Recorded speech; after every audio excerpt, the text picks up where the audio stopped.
I would bake you a mud pie, warm and brown beneath the sun. Never learned to climb a tree, but I would try, just to show you what I'd done. Oh, what I wouldn't do if I had you, babe. I had you. Oh, what I wouldn't do if I had you, babe.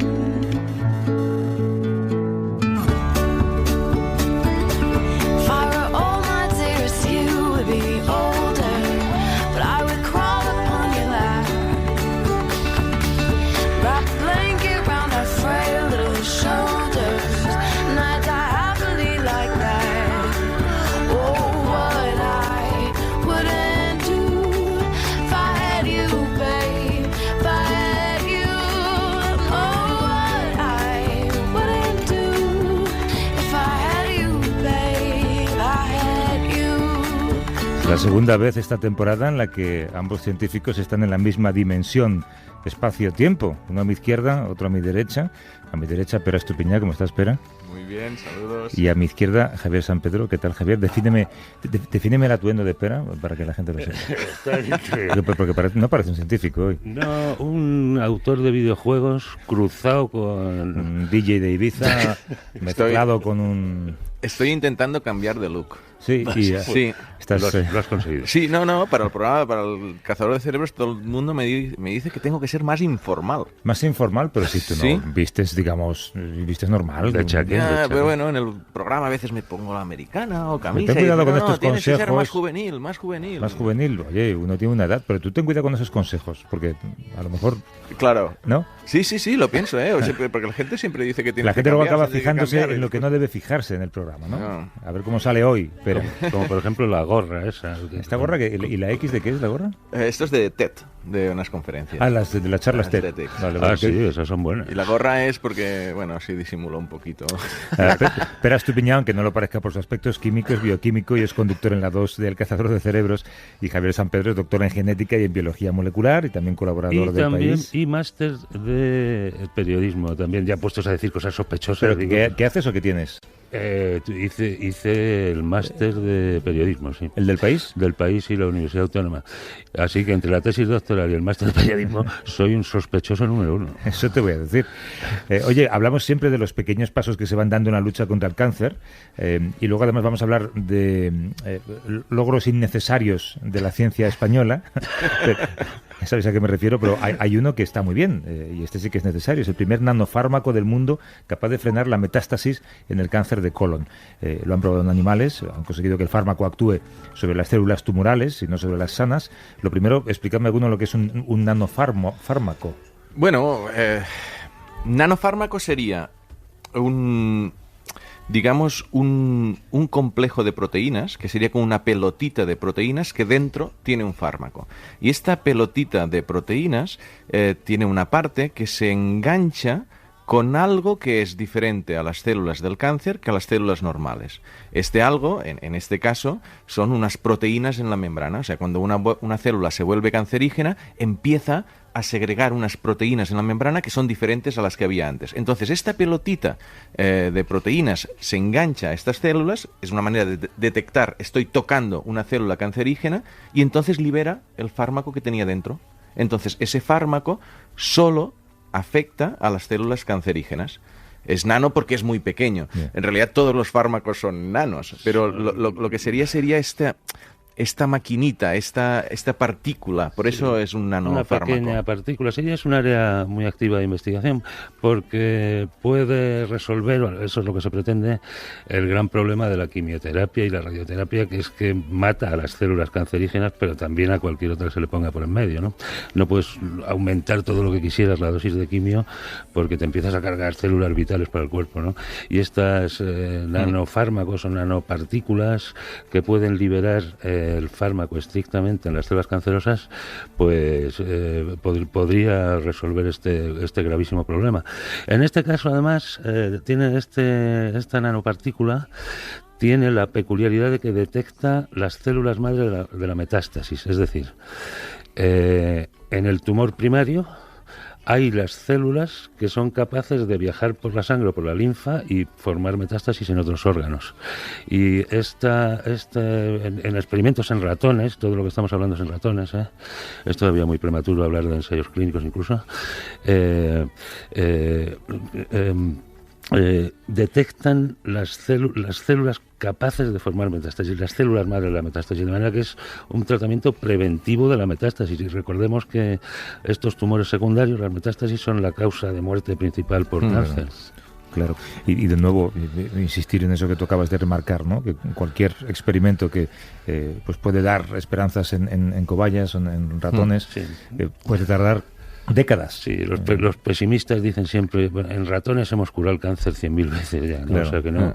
Es decir, los modelos en ratones están cada vez más avanzados, más humanizados. Las células cancerosas son humanas en este tipo de experimentos, pero por supuesto todo esto tiene que llevar un largo proceso hasta llegar a... Y aquí a mí me fastidia un poco esto, ¿eh? Aquí ya me pongo en plan reflexivo, pero es que nunca hablamos de los experimentos en humanos. Siempre hablamos de los ratones. Y no es nuestra culpa, ¿eh? Es culpa de los científicos. Es decir, los científicos, sus incentivos que tienen es publicar. Y publican este estudio, y lo publican en una revista, y lo quieren publicitar, pero no nos vamos a enterar, ¿eh?, de cuándo empiecen los estudios con humanos, porque entonces ya es una fase cuánta más... gente seguramente fallecerá en ese trámite, ¿no? Claro, bueno, ellos harán estas fases, que si la fase 1, seguro, a lo mejor ya lo han empezado. Es decir, porque además, si publican ahora, quiere decir que los resultados los tenían hace un año, hace un año y medio. A lo mejor la fase 1, que es de probar a algunas personas si es tóxico en humanos o no, que la primera fase es de seguridad, pues ya lo han empezado. Pero todo esto ya tiene un punto de secreto, incluso hay voces en la propia comunidad científica diciendo que perjudica el no dar a conocer estos resultados, porque entonces Bueno, sobre todo si hay una industria detrás que decide qué ensayos se publican y cuáles no, o que dividen un ensayo en 6 hospitales y publican solo los 2 hospitales que mejor les va para demostrar que no hay efectos secundarios, por ejemplo. Esto, ha habido casos. No se trata de hacer una acusación general contra la industria farmacéutica, ni muchísimo menos, pero ha habido casos muy notables que han llegado a juicios en Estados Unidos con unas indemnizaciones millonarias. Pues sí, yo creo que desde el punto de vista periodístico deberíamos ser más incisivos en esto, porque al final lo que hacemos es reproducir lo que ha dicho la nota de prensa del Instituto Pues deberíamos volver a ello, ¿no? Por ejemplo, en esta sección seguramente hablamos de algunos ensayos similares hace un año. Pues intentar ver dónde estamos ahora, un año después, ¿no? Pero mira, te digo una cosa, Javier. Una de las instituciones que firma este resultado, yo estuve hace un año en ese hospital y me explicaron varios estudios que hacían y había un ensayo clínico. Y era muy chulo, muy interesante. Y les dije, me interesaría hablar de esto el domingo en el A Vivir en la SER. Me dijeron que no. Que ni hablar, ¿no? Que no. Digo, y era esa misma... Mira, te lo cuento porque es que me indignó, ¿eh? Me levanté de la sesión y me fui. Digo, mira, a mí lo que me interesa es eso. Esa misma tarde iban a empezar un ensayo con una niña de 2 años que venía de Suiza con sus padres para hacer el primer ensayo. Digo, eso es realmente conectar con las personas, ya no solo los ratoncillos. Y no, pero es que esto hay una compañía farmacéutica involucrada, es que y si le pasa algo malo a esta niña no lo podemos... Bueno, pero esto es la realidad de la ciencia. Y no me permitieron en el momento aparecer. que hay una compañía por en medio y una patente, la transparencia sale muy perjudicada. Eso es un clásico. Por cierto, yo hablaba al principio antes de esta conversación sobre logros de la ciencia española y futuro de la ciencia, sobre yo diría casi malas noticias, ¿no? Porque yo creo que no es bueno que España esté situada en la cabeza de los Ig Nobel, estos premios que son un poco la parodia de la ciencia, por investigaciones innecesarias o demasiado divertidas, ¿no? Que tampoco buscan el bien de la humanidad, casi buscan solamente recibir ese premio que se entrega en Harvard, que no es un... Sí, yo lo conozco bien ese premio cuando estuve en Boston y conozco al fundador, al Mark Abrams. Tienes razón, de hecho hay uno de los premiados españoles de hace unos años no fue ni a buscarlo, ni digo, esta chorrada. Es un poco no un descrédito porque se ríen un poco de lo que tú has hecho, ¿no? Sí. Y hay algunos que sí que logran, por ejemplo, el ganador de este año, porque estos premios son de broma, pero son sobre investigaciones serias. Sí. El ganador es un japonés que se hizo una colonoscopia a sí mismo. Una autocolonoscopia con un espejito y cuclillas. Y claro, te hace gracia. Y un dibujito ha hecho él mismo también. Exacto. Y te hace gracia, pero bueno, puede ser una prueba válida pero luego hay algunos que es simplemente para reírte. Y es verdad que en España triunfemos más en los noveles de broma que en los reales, pues da un poquito de rabia. Pero hay una gran tradición humorosa, ¿no? Cómica en la ciencia. De hecho, estos Ig Nobel no son los primeros. Había otros premios, no eran premios, era un Journal of Irreproducible Results, ¿no? La revista de los resultados irreproducibles. Y bueno, es una sana costumbre reírse de uno mismo, ¿no? Al fin y al cabo. Y cuando has metido un cuezo hasta la ingle, pues lo único que te queda es poderte reír un poco de ti mismo, ¿no? Ya, pero a mí lo que me gustaría es que vosotros como científicos sacaréis algún tipo de conclusión. Yo, por ejemplo, siempre que veo que siempre hay un equipo español en cualquier final europea de fútbol o mundial de fútbol, siempre pienso que a lo mejor estamos poniendo demasiados recursos en algo que no merece la pena, porque somos muy buenos en eso, pero no sé si nos beneficia, ¿no? Entonces, que haya tantos españoles premiados en estos Ig Nobel, a lo mejor significa que no estamos centrando un poco nuestro potencial donde deberíamos. Efectivamente, sí. No conozco las estadísticas, y es verdad que estamos sobre representados entre los premios Ig Nobel. Habría que plantearse por qué. Hay unos españoles de la Universidad de Valencia que se han llevado el Ig Nobel de la Paz por medir la frecuencia y efectos de gritar e insultar mientras conducimos. Pues no sé muy bien si esto es cuidado, pero bueno. Tenemos como siempre un número de teléfono para que hagan, si quieren y si queda un poquito de espacio al final, a Pera y a Javier, que pregunten cualquier cuestión que tenga que ver con la ciencia, con la medicina, cualquier cuestión de la que quieran saber su opinión.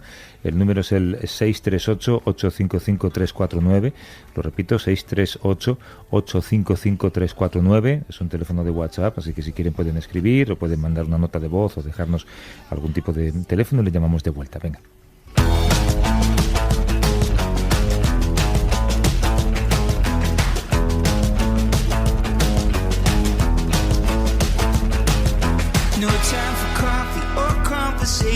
Get the feeling I stayed too long. Suspicious eyes at the subway station. Bye bye, I'm already gone. Bye bye, I'm already gone. La semana pasada, cuando vosotros os marchasteis de este estudio, olía bien, ¿verdad? ¿Os acordáis? Olía normal. Sí, normal. Nos cruzamos con la lata, cuenta. Claro, pero después tuvimos el espacio de Broncano con Ángela Quintas y abrimos, afortunadamente no dentro del estudio, nos salimos a la terraza, una lata de una cosa que comen los suecos, que es una especie de arenque podrido, lleno de bacterias y de cosas. Ya nos habían avisado de que esos olores se podían quedar impregnados en las paredes. De hecho, por la tarde, toda la ropa que llevábamos, todo lo que estábamos aquí, tuvo que ser tirada a la lavadora. Descartada. Y eso que estábamos a metros de donde aquello pasó, ¿no? Era un olor terrorífico. Y es curioso porque luego pensamos que el olor es científico, es ¿no? Es una sensación. El del arenque es, no sé si será muy científico. No es científico, es tóxico. Es el sentido más antiguo y más emocional también, porque el olor tiene que ver con las sensaciones y las sensaciones tienen que ver con los recuerdos. Claro. Y a veces entras en un portal y huele, no sé, como a una sopa de ajo o a 20 años de sopas de ajo que se han cocinado. Piensas en allí. tu abuela, a lo mejor, Absolutamente, ¿no? Y te retrotrae a 40 años atrás con una facilidad pasmosa. Yo supongo que hay una explicación antropológica, científica al olor, ¿no? De las funciones que tiene. Hombre, es un detector de tóxicos fundamental, ¿no? Como demuestra el caso de la lata del arenque. Es un detector de enemigos, porque ya a los suecos se les ve venir, ¿no? Desde 200 metros. José Ramón Alonso es catedrático de Biología Celular en la Universidad de Salamanca, experto en el olfato y es uno de los fundadores de la Red Olfativa Española. Nos escucha desde Radio Salamanca. ¿Cómo estás, José Ramón? Buenos días. Muy buenos días. Explícanos qué es la Red Olfativa Española, porque se me ocurren muchas cosas y seguro que me equivoco en todas. Bueno, pues es una asociación de todos los grupos de investigación de nuestro país que desde enfoques muy diversos, desde expertos en medicina, en narices artificiales, a físicos, biólogos, trabajamos en olfato. O sea, es una red para cooperar y para poder avanzar lo más rápido posible y con la posibilidad de hacer estudios interdisciplinares en esta disciplina. Tú llevas 30 años estudiando el sentido del olfato. Creo que empezaste investigando el olfato de los peces.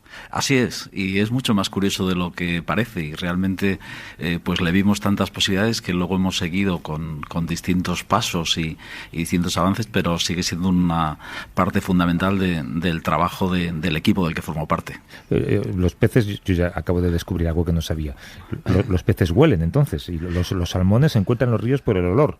Eso es, y es algo, si lo pensamos un poco, asombroso, ¿no? Dices que después de varios años encontrar dentro del mar la desembocadura del río donde nacieron y remontar esa corriente para volver a ese lugar, pues demuestra primero la discriminación magnífica que tienen para distinguir ese lugar de cualquier otro, la memoria olfativa y cómo es fundamental en la vida de muchas especies y también en la nuestra, aunque yo creo que somos demasiado poco conscientes del peso que tiene. ¿Por qué? ¿Por qué lo crees?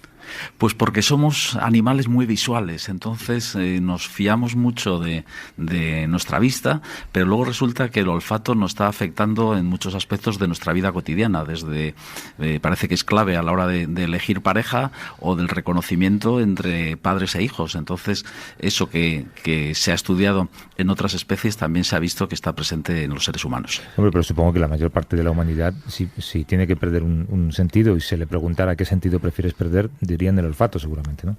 Es muy probable, pero las personas que por un motivo u otro, por una enfermedad o por un accidente, han perdido el olfato, casi todos lo que te dicen es que han tenido una pérdida muy dolorosa de su calidad de vida. O sea que para nosotros el olfato va muy ligado a los placeres también, a la comida, claro, a un buen vino, al disfrute de nuestro día a día. De hecho, gran parte de lo que llamamos gusto, ¿no?, es olfato, ¿no? Porque el gusto en realidad es un sentido muy soso. Detectamos salado, dulce, amargo y un poco más. Y el umami famoso, ¿no? Así es. Pero claro, toda la riqueza, los matices y la sutileza de los aromas, de los sabores que detectamos, en realidad los estamos oliendo por dentro de la boca, ¿no? Yo creo que eso es una experiencia que hemos tenido todos cuando estamos acatarrados y decimos que nada nos sabe, ¿no? Sí, que todo nos sabe igual. Y de hecho es divertido, si hacéis la prueba a tapar la nariz y probáis cosas como un trocito de manzana y un trocito de patata, os vais a ver lo difícil que es distinguirlo, ¿eh? O sea que, pero realmente es eso, es decir, el gusto, pues aunque parece que se van descubriendo algunos nuevos tipos de receptores, estaríamos por debajo de 8, mientras que en el caso del olfato se habla incluso de billones de aromas diferentes que podemos distinguir. Y recibimos, José Ramón, ¿qué tal? ¿Cómo estás? Buenos días, Pere. ¿Recibimos información de manera inconsciente? Es decir, los receptores de la nariz pues detectan sustancias químicas y envían una información al cerebro. Y algunas de estas pues las percibimos conscientemente, es decir, olemos pues algo positivo, algo negativo. Pero recibimos, tú hablabas de la elección de parejas, están las famosas feromonas o lo que sea, que no es que huelan, no es que las olamos conscientemente, pero, o sea, detectamos sustancias químicas en el ambiente que nos condicionan nuestro comportamiento sin que lo sepamos. Constantemente. De hecho, olemos mientras respiramos. Entonces, como es algo que no dejamos de hacer y que hacemos de forma afortunadamente constante, estamos oliendo continuamente. Tú decías antes, cuando alguien pierde el olfato, ¿cómo se pierde el olfato? Bueno, pues ahí a veces es por una infección. Imaginaros un catarro, que lo normal es que luego se cure y se recupera el olfato, pero hay gente, sin que sepamos muy bien las causas, que no se recupera.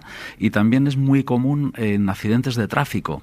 El cerebro, como sabemos, está flotando dentro de nuestro cráneo y la sacudida de un choque hace que el cerebro oscile dentro de la caja del cráneo y los axones, las vías de conexión que son verticales, es como una cizalla, quedan cortados y puedes perder el olfato. La mayoría de la gente lo recupera al cabo de unas cuantas semanas o pocos meses, pero hay un porcentaje de personas que desgraciadamente no lo recupera y quedan lo que llamamos anósmicos, sin olfato. Y también hay enfermedades neurodegenerativas, tal vez.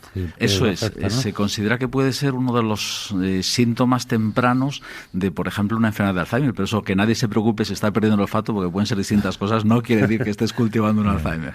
Pero es muy interesante por lo que podría servirnos como un diagnóstico temprano que nos permitiese hacer más cosas,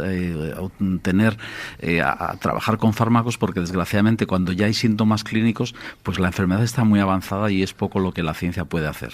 Digo que las neuronas implicadas en el olfato se renuevan. Es una maravilla. Luis Thomas dijo que estaban entre las 10 maravillas del mundo natural, porque son unas neuronas que se renuevan constantemente. Fijaros lo que eso tendría para todas estas enfermedades que nos afectan de una manera tan dolorosa, y por otro lado están expuestas directamente al medio. Entonces hay quien dice que en ese moco que las recubre es posible que haya ahí antivirales y antibacterianos que nos pudiesen dar todas unas nuevas generaciones de medicamentos. Entonces es un tema porque no existe en otros sitios, son las únicas neuronas que están ahí abiertas al exterior. Claro, las implicadas en el olfato, dices, y no se puede replicar de alguna manera para otro tipo de neuronas. La realidad es que no, porque ahí debajo tenemos unas células madre que están constantemente generando nuevas neuronas y sustituyéndolas, y luego los axones son guiados por un tipo de células especiales que solo existen en el sistema olfatorio. Pero por eso es precisamente el interés de investigar sobre esto, porque nos pueden dar pistas, nos pueden dar pautas, nos pueden dar herramientas para que podamos afrontar algunos de los temas claves en esta neurociencia del siglo XXI. Oye, José Ramón, y dime una cosa, yo tengo entendido que estas neuronas, del repertorio de genes, que es muy amplio para receptores olfativos, puede haber en algunas especies animales, hay unos 1000, creo que en los humanos hay menos. Cada una expresa, o sea, activa solo uno de estos genes, y entonces cada neurona está especializada, digamos, en un receptor para un solo tipo de moléculas, ¿no? Es así, lo has explicado perfectamente. Entonces, tenemos menos neuronas olfativas que otras especies, por eso no somos muy buenos a la hora de detectar, si comparamos eso con un perro, por ejemplo, ¿no? Sí. Que nos asombra esa capacidad de seguir el rastro de una persona y distinguirla de cualquier otra persona de este mundo, ¿no? Y por otro lado, lo que es la sensación olfativa probablemente es como porcentajes y mezclas de distintos tipos de receptores activados con más o menos fuerza. O sea, al final... Una combinatoria. Eso es una paleta de olores que nos dan una imagen determinada. Pero ¿cómo de objetivos o subjetivos son los olores? Algo que huele a algo, huele distinto a una persona que a otra, ¿no? Bueno, en general ahí la identificación es bastante buena, o sea que si utilizamos, nosotros tenemos unos test, por ejemplo, para discriminación que usamos con personas y prácticamente todos distinguimos. Luego sí que hay un componente cultural o un componente personal, es decir, hay olores que a todos nos gustan, otros que muchas veces, como antes comentabais, van ligados a peligros que a todos nos disgustan, pero luego hay alguna serie de aromas que a algunas personas les resultan atractivos y otras no. La gasolina, por ejemplo, ¿no? Sí, y luego la capacidad de cada persona es distinta y es algo que muchos sabemos que las mujeres tienen en general mucho mejor olfato que los hombres, y por eso yo digo que se dan cuenta de cosas de las que nosotros nos pasan desapercibidas. Es curioso cómo muchas veces se te ha olvidado una imagen o incluso un recuerdo de la infancia, pero el olor de ese recuerdo no se olvida. Tiene una capacidad evocadora única, y Helen Keller es una ciega y ella decía que el olfato es un hechicero poderoso que te transporta a través de miles de kilómetros y de todas las épocas que has vivido. Y yo creo que eso es algo que hemos experimentado muchos. De repente un olor que te recuerda, pues el otro día eso, ¿no? El algodón de azúcar o en la playa. De repente te recuerdas cuando estabas con tus padres y tus hermanos en esos momentos felices de las ferias de tu ciudad o de los días de disfrute del verano, ¿no? Yo creo que es una capacidad maravillosa del olfato. Oye, y un catador de vinos, cuando empieza a decir que aquello huele a frutas del Monte Bajo, no sé, eso sí, está tirando el rollo. ¿Cómo hay que interpretarlo? Bueno, hay un problema, y es que tenemos, si os dais cuenta, muy poco vocabulario para el olfato, mientras que para los colores tenemos cantidad de palabras.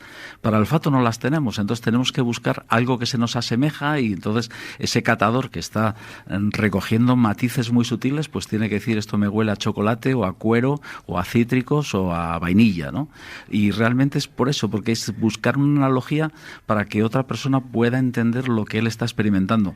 Pero como digo, el problema que tenemos es que es un lenguaje muy limitado el que tenemos para describir las sensaciones olfativas. Y hay que ponerle, los catadores tienen que ponerle un nombre, ¿no? Pues que para entenderse ellos mismos, ¿no? Claro. Eso es para poderse comunicar y compartir. ¿Se podrá enviar o grabar de alguna manera alguna vez un olor, reproducir un olor? Sí, hay experimentos enormemente divertidos. En los años 20 había películas donde de repente en determinados momentos salía por debajo de las butacas de los cines salían olores, ¿no?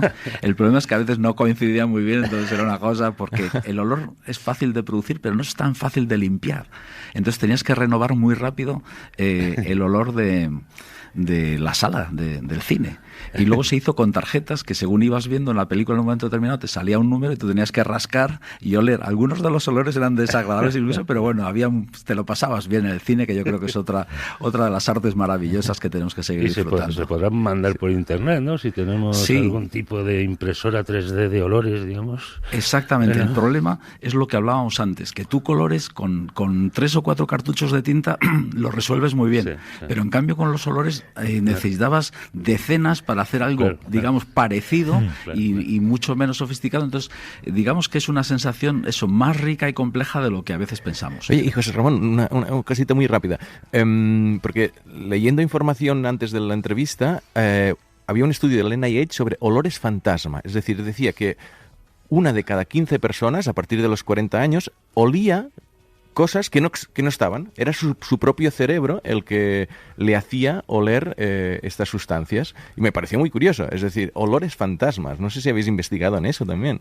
Nosotros no, pero es un tema que afecta mucho, porque normalmente son, en general, mayoritariamente son olores desagradables, te afecta negativamente a la calidad de vida y se considera también una especie de alucinación, ¿no? Es decir, igual que tú puedes ver unas imágenes que no existen, estas personas perciben o sienten olores que tampoco existen. Entonces, bueno, es también una de estas puertas al funcionamiento del cerebro que nos hace pensar, decir, bueno, ¿qué es lo que funciona? O, por ejemplo, con la sinestesia, ¿no? Es decir, cuando de repente se cruza una información y lo que estamos viendo realmente no existe en la realidad. Oye, y una pregunta de futuro rápidamente, porque no quiero dejar de preguntártelo. ¿Es verdad que hay investigaciones sobre el olor de las enfermedades, que alguien pueda ser diagnosticado en función del olor que desprende? Sí, se está trabajando porque, claro, es una firma muy característica, podría ser algo muy barato y en Estados Unidos hay algunos hospitales que han hecho pruebas con perros especializados en detectar o diabetes o algunos tipos de cáncer, por ejemplo. Y funciona bastante bien, ¿no? Funciona bien, sobre todo porque es muy rápido. Tú puedes coger a una persona y ni siquiera tienes que andar extrayendo sangre o llevando a un equipo bioquímico para detectar esas moléculas, ¿no? Es algo instantáneo. José Ramón Alonso es catedrático de Biología Celular en la Universidad de Salamanca, experto en el olfato. José Ramón, ha sido una conversación maravillosa. Te agradezco la visita a la radio. Muchas gracias. Hasta luego, un abrazo. Adiós. Abrazo. Y Pere Estupiñán, Javier San Pedro, vámonos, que llegan los de informativos. Vámonos de este estudio que se aire un poco. Chao.